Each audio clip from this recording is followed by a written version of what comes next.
using the paradigm of the P4 medicine to predict what happens after a surgical procedure to restore function. And it's very important to discuss about how it's possible to use technologies that we have or new technologies to predict neuroplasticity. We know that neuroplasticity means a lot of different things because maybe that we would like to define neuroplasticity, new functional connection, or a way to use the same connection in a different way. And particularly, we would like to be able to reduce the possibility to have maladaptive plasticity. Then we would like a plasticity able to restore function. And if we would like to try to predict something, obviously we have to use the new way to analyze our brain related to the ability to check using particularly MRI connectomics more than the typical morphological evaluation of the brain. And connectomics is very important because it's a way to try to realize how we change a relationship from different parts of the brain depending on the condition that we have to face when we change something peripherally, for example. And then very recently, this group defined that we have the possibility using structural connectome to predict the natural recovery after stroke. That means that in terms of research, it's possible to think that using connectomics, we will be able to check what happened when we perform any functional surgical procedure that we would like to perform to increase ability to control gait or to control the upper limb and so on. Then structural connectomics may be a way to predict the results, but particularly may be a way to look what happened after surgical procedure. Then if we are able to know how we have under control the brain before and after surgical procedure may be very, very important. Means that we have to stop in some way to look the problem just in terms of where is the lesion, and we have to stop to look the problem just from the point of view of the biomechanics of gait, for example. Then we have to move from morphological examination to neurofunctional connectomics examination of the brain. And at the end of the story, we have to move from biomechanics to neuromechanics of our body before and after surgical procedure for spasticity. Because it's quite obvious that looking at the deformity that we have to change the ability of the patient or using a different functional connectomics inside the brain to use all the information from the sensation and pre-motor control to increase the ability, the action selection, and the precision of the movement that you would like to perform. This is very important to be able to predict, and in the same time it's very important to look what happened depending not only in terms of which kind of surgical procedure we try to use, but all the adjunctive treatment that we would like to use and that we use. Moving from MRI to EEG, resting state EEG may be very important to stratify the patient before surgical procedure, because it's another way to have information focus on connectomics. Using EEG, we are able to analyze the patient in an ecological condition, and the resting state may be absolutely important because is exactly the situation that we have under control before to start to do something.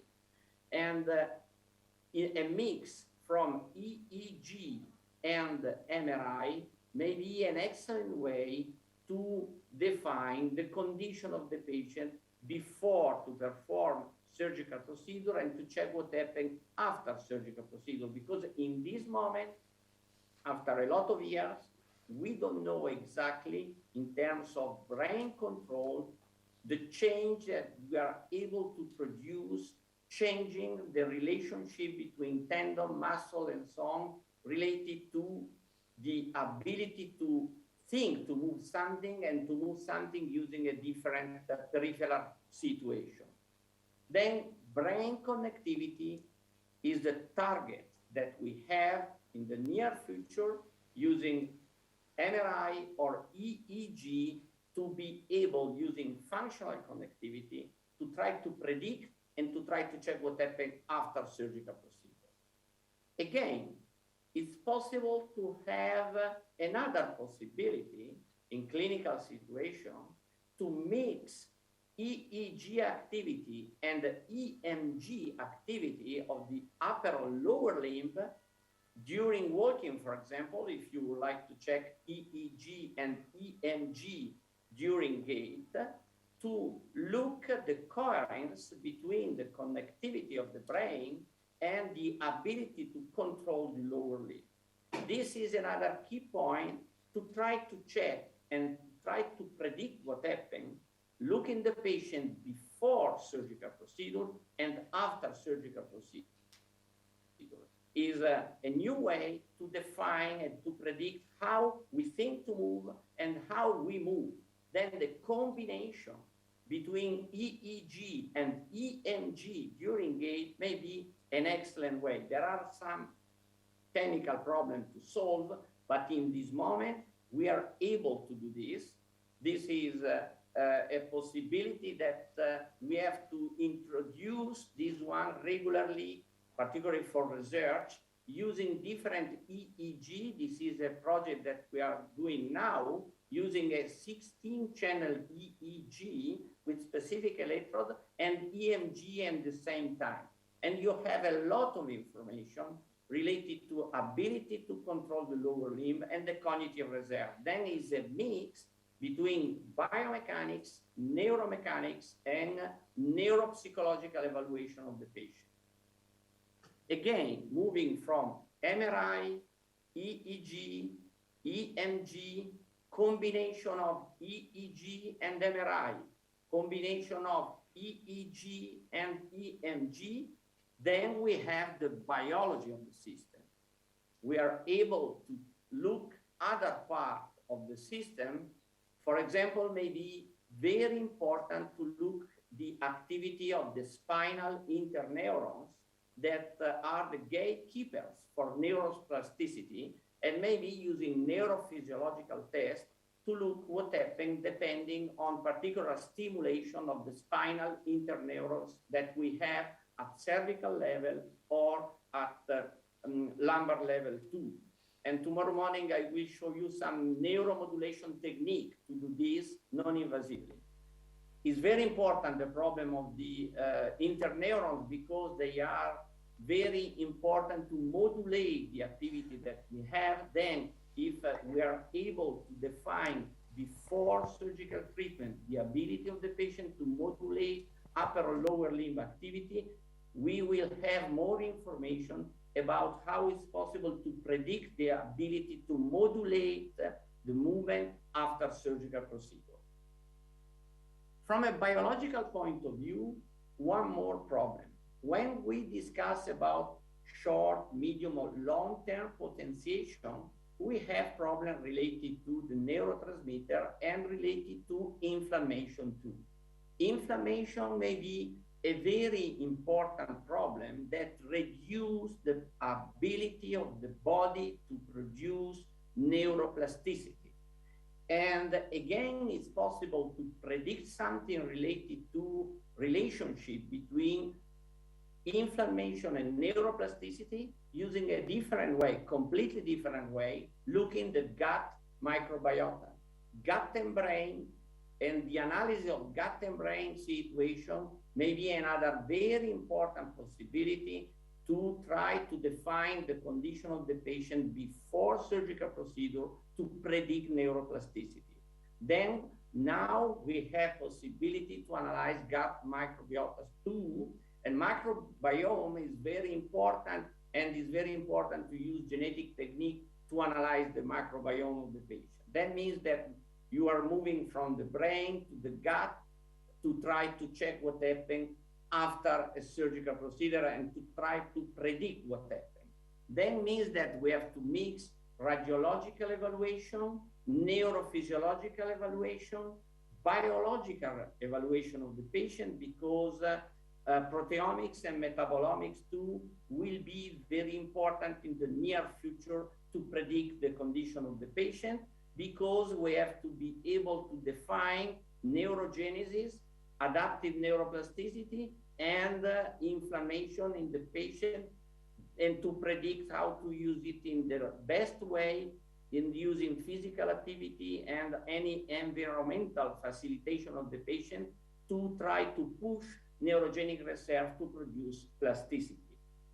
Then brain plasticity means a lot of different things, but we have some possibility to detect what happened, and using all the big data that we have from digital health to precision health and maybe artificial intelligence examination of all the data that we have from the biology of the system to the ability of the patient to perform something, and using any sensor that the patient wear before and after to check how use in a different way the movement that we are trying to restore in terms of motor control. We will have different possibility to stratify the patient, to define the best responder, the bad responder, and to check how, using a lot of different surgical technique and adjunctive treatment, we are able to change the function of the patient using all the possibility of neuroplasticity that we have in our body. Thank you very much for our attention. You know how to manage the question with Franco, Jean-Michel. Is there any question for Franco? You could just unmute the microphone and ask the question. This one? No, the one over This one is already closed. Unmute it, open it. Open it. And so now he can hear you.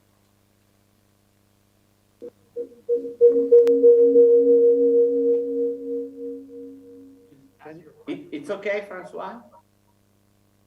It's just for you to hear the question. Okay. So just a minute, we are asking if there is any question for you. No, they are totally... Was clear the presentation in terms of audio? Yes, yes, it was really clear. Okay, that's only when we have discussion all together that it creates an issue. Yes, there is one question from Philippe Marc.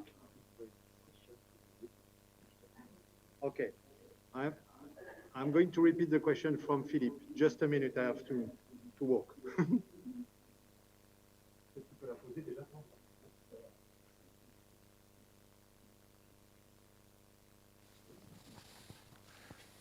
I don't know if you hear me. Do you hear me, Franco? No, clearly no. Yes. Oh, yes. Yes. a little delay. So you have shown us many interesting, and it's a very interesting topic. But my question is always, for example, if we look on biomarker for predicting stroke recovery, which are performed very early, and which the result is a group analysis. What the influence of this biomarker for an individual? Did you hear the question?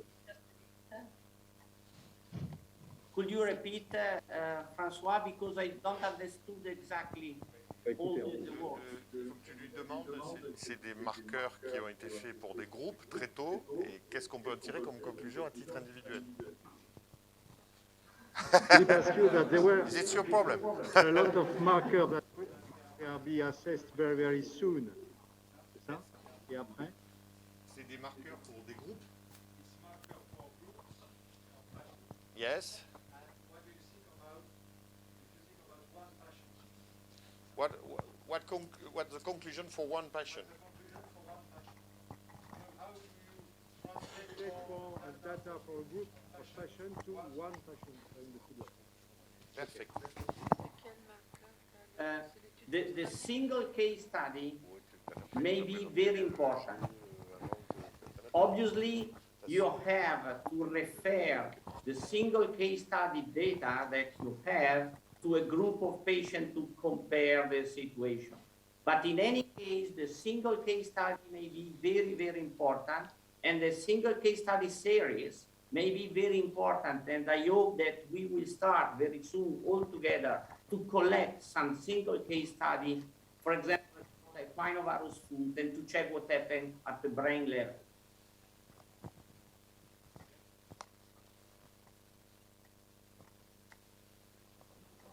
Is there any?